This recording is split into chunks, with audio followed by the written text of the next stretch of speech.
Uy, si Idol yun ah. Si Diego. May pinapractice sa UFC to.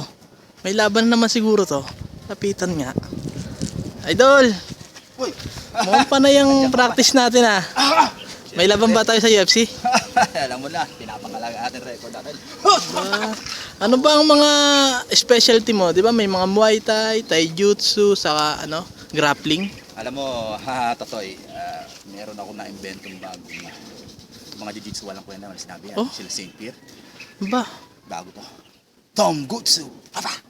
Wow, ang galing mo talaga. Manto lang yan. Alam mo yung Tomgutsu, epektibo yan. Hindi ka muna kakain sa umaga. Tapos pagtanghalian, saka ka mag-ensayo. Tomgutsu yun. Bigyan mo naman ako ng sample.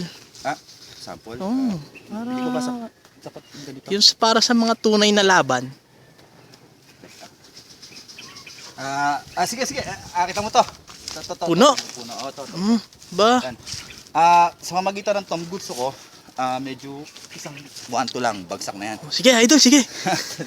Tanot ka. Teka lang, concentrate lang. Ito na ha. Sige, Idol. Bibilang 3 ha. 1, 2, 3! Ayaw pa! Ang lakas mo, Idol.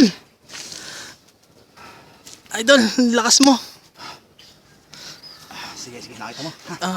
Sira puno. Ang lakas. Ayaw kalakas. Idol, uwi muna ako ha. Inuutusan ako, bibili ako ng suka eh. Ganun ba? Sige. Anytime, pwede ka bumalik at magpaturo sa Sige po. Salamat, Idol. Galing talaga nito si Diego.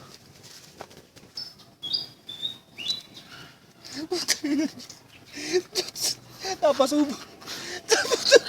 Hindi ko naman. Bad trip.